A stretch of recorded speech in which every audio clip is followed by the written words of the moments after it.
सदन कार्रवाई के दौरान मुख्यमंत्री योगी आदित्यनाथ का बड़ा बयान आया था। उन्होंने कहा था कि जो कुंभ में आस्था रखते हैं उनको रास्ता दिखाई देता है, गिद्धों को लाशें और सुअरों को गंदगी दिखाई देती है। बड़े सवाल समाजवादी पार्टी कुंभ को लेकर खड़ी कर रही है। हमारे साथ बात करने के लिए आजमगढ़ सगड़ी से विधायक डॉक्टर एचएन सिंह पटेल मौजूद हैं। डॉक्टर साहब, कैसे देखते हैं जो बयान आया है मुख्यमंत्री योगी आदित्यनाथ का? हम समाजवादी लोग किसी भी बयान को पॉजिटिवली ही सोचते हैं। माननीय मुख्यमंत्री जी का जो बयान आया है तो उस पर हमारा यही कहना है कि वो लोग गंदगी फैला रहे हैं और हम गंदगी को साफ कर रहे हैं। अगर उनके मुख से अगर हम लोगों को लगता है कि नहीं हम गिद्ध हैं और सूअर हैं तो गंदगी फैलाने का काम उनका है, सफाई करने का काम हमारा है। गिद्ध भी इस पृथ्वी की जितनी गंदगियां होती है साफ करता है, सूअर भी साफ करती है। तो साफ करने वाला महान है कि गंदगी फैलाने वाला महान है, ये आप स्वतः इस संज्ञान को ले सकते हैं। तो अगर गंदगी वो फैला रहे हैं तो मैं साफ कर रहा हूँ, तो इस बयान पे हमको नहीं लगता कि हमें पर्टिकुलर कोई आपत्ति है। लेकिन डॉक्टर साहब, बड़े जो ऐसी भाषा है, अमर्यादित भाषा, ऐसी टिप्पणी करी जा रही है जिससे एक समुदाय के लोगों को दिक्कत हो रही है, जिससे तमाम जो जनता है वो आपत्ति जता रही है। कैसे देखते हैं इस बार जो सत्र रहा उसमें ऐसी भाषा का प्रयोग करा जा रहा है?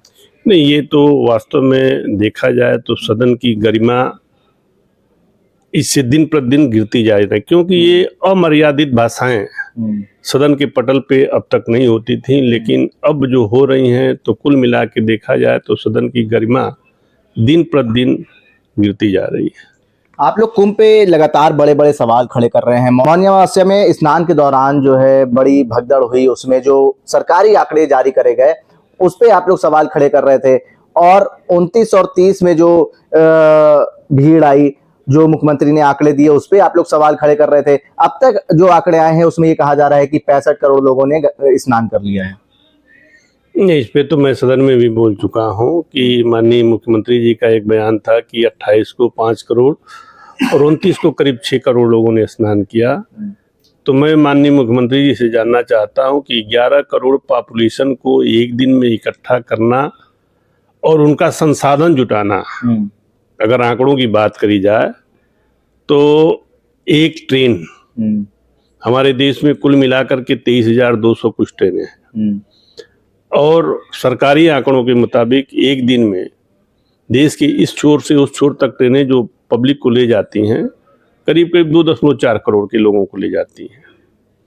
तो यदि हम सारी ट्रेनों को ही डाइवर्ट कर दें कुंभ मेले की तरफ तो 23,000 कुछ ट्रेनों के द्वारा 2.4 करोड़ लोग आए, बाकी बचते हैं 7.5 करोड़।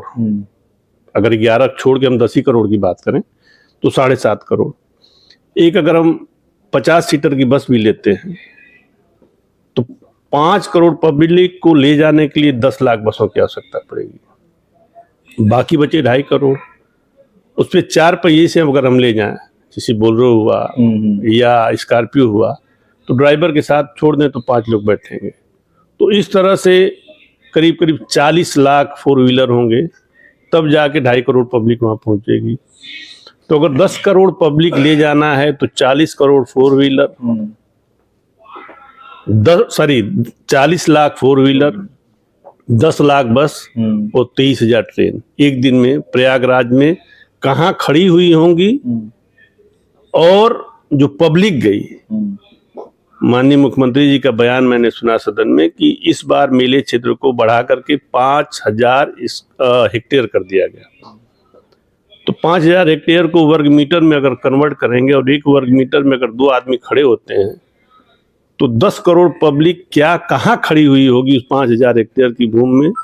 ये अपने आप में बताता है कि कुल मिला के वक्तव्य हवा हवाई है। शाही स्नान के दौरान जो भगदड़ हुई उसमें जो मौत के आंकड़े सरकार ने जारी करे, उसमें मुख्यमंत्री का सदन के अंदर ये बयान आया कि 23 की मौतें हुई थी और 29 लोगों को चिन्हित कर लिया गया था। आप लोग कह रहे हैं कि सही आंकड़े जो है सरकार जारी नहीं कर रही। नहीं, अगर सही आंकड़े जारी करती तो आंकड़ों को या उस पर वक्तव्य देने में 17 घंटे का समय कैसे लग गया।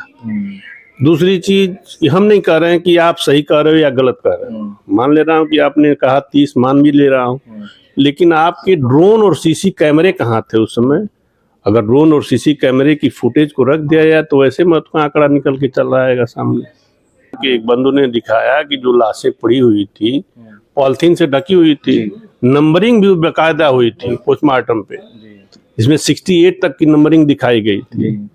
तो आप सीसीटीवी की फुटेज और वो जो ड्रोन कैमरे की फुटेज है पब्लिक के सामने ला दीजिए, पता चल जाएगी कितनी मौतें हुई। डॉक्टर साहब, आखिरी सवाल आपसे करेंगे। आज सदन की 6 दिन की कार्रवाई जारी है। आप लोगों ने गन्ना किसानों को लेके बड़ा मुद्दा उठाया था, फिर वॉकआउट भी कर गए थे, क्या कुछ नाराजगी थी? नहीं, देखिए, गन्ना किसानों पे माननीय मंत्री जी ने एक वक्तव्य दिया, हालांकि गन्ना पे हमारा भी लगा था, खास करके सगड़ी विधानसभा के लोगों की बड़ी पीड़ा है जी कि वहाँ की गन्ना पहले घोसी चीनी मिल को जाती थी, अब 7 क्रय केंद्रों को इन्होंने सठिया से जोड़ दिया और अभी तक की डेट तक गन्ना जो है किसानों का 40% ही लिया गया। अभी 10 लाख कुंतल गन्ना बाकी है। और घोसी चीनी मिल, अभी मंत्री जी जो बोल रहे थे, मैं आपको भाई, हम तो कोई भी चीज रखता हूं तो प्रूफ के साथ रखता हूं। 11/2/25 का लेटर है प्रधान प्रबंधक सहकारी चीनी मिल घोसी का। इन्होंने स्पष्ट आदेश दिया है कि 27 फरवरी 25 को चीनी मिल घोसी बंद कर दी जाएगी। स्पष्ट ही उनका आदेश है, हमारे पास नहीं उनका आदेश है। और मंत्री जी कह रहे हैं कि नहीं, कोई मिल बंद नहीं होगी। और फरवरी बीतने जा रही है, 10 लाख कुंतल गन्ना अभी खेतों में खड़ा है। किसान जो प्राइवेट फर्म को, अंबेडकर नगर की कुछ फर्में हैं, भाई किसान मजबूर है, उनकी गन्ना नहीं ली जा रही है तो औने पौने दाम में बेच रहा है। 370 की जगह वो 300 प्रति कुंतल 70 रुपये घाटे से गन्ना अंबेडकर नगर को बेच रहा है। तो भाई जलाने से, सुखाने से बढ़िया है कि भाई 370 की बजाय 300 मिले। तो सरकार को संज्ञान लेना चाहिए और जो ये 7 क्रय केंद्र है इनको वापस फिर से चीनी मिल घोसी को सुपुर्द करना चाहिए और चीनी मिल घोसी को चलाना चाहिए, ये हमारी मांग है। बहुत शुक्रिया डॉक्टर साहब बात करने के लिए।